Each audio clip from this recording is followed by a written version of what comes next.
2018 বিশ্বকাপ আর্জেন্টিনার জন্য ছিল দুঃস্বপ্ন। শেষ 16 থেকে বিদায়, ফ্যানদের চোখে বিষাদের ছায়া, খেলোয়াড়দের অগোছালো পারফরম্যান্স আর মেসির মুখে হতাশার ছাপ, সব মিলিয়ে পুরো জাতি যেন ভেঙে পড়েছিল।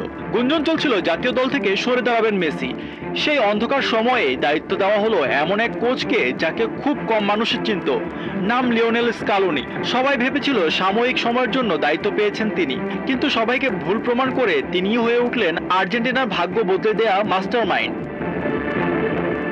স্কালোনি যাত্রা শুরু করে 2018 সালের সেপ্টেম্বরে গুয়াতিমালার বিপক্ষে 3-0 গোলের জয়ে। অনূর্ধ্ব-20 কোচ থেকে প্রথমে অন্তর্বর্তীকালীন কোচ হন তিনি।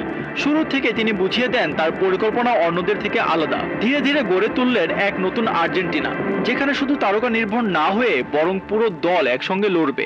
2018 বিশ্বকাপে রাউন্ড অফ 16 থেকে বাদ পড়ার পর সে বছর আরও 6টি ম্যাচ খেলে আর্জেন্টিনা, কিন্তু দলের হয়ে খেলেননি মেসি। তাই সবচেয়ে বড় কাজ ছিল মেসিকে আবার জাতীয় দলে ফেরানো। স্কালোনি সেটা করতে পেরেছিল আস্থার মাধ্যমে, নিজেকে প্রমাণের মাধ্যমে। এরপরে ইতিহাস সবারই জানা, কোচ ও অধিনায়কের এমন বন্ধুত্বের সম্পর্ক লেখা থাকবে চিরকাল।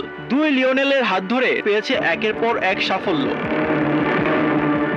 স্কালোনির স্ট্র্যাটেজিতে 2021 সালে কোপা আমেরিকা জিতে 28 বছরের ট্রফি করা শেষ করে আর্জেন্টিনা। তারপর 2022 সালে বিশ্বকাপ জয়। 36 বছর পর দেশের হাতে এলো সোনার সেই ট্রফি। এছাড়া ফাইনালিসিমা জয়, টানা 35 ম্যাচ অপরাজিত থাকার রেকর্ড, সবকিছু যেন একের পর এক ইতিহাস যোগ হয়ে গেল স্কালোনির নামের পাশে।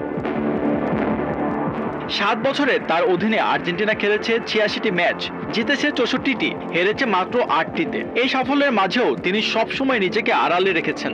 প্রতিটি জয়ের কৃতিত্ব দিয়েছেন খেলোয়াড়দের। 7 সেপ্টেম্বর 2025-এ দায়িত্ব নেওয়ার 7 বছর পূর্ণ হলো।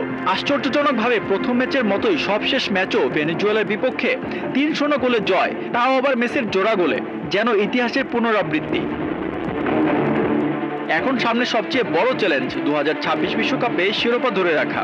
বলা হয় জেতার চেয়ে ধরে রাখা কঠিন। স্কালোনি পারবে কিনা তা সময় বলে দেবে। তবে একথা সত্য, তার শূন্য থেকে এভাবে ইতিহাস লেখার গল্প চিরকাল মনে রাখবে ফুটবল বিশ্ব।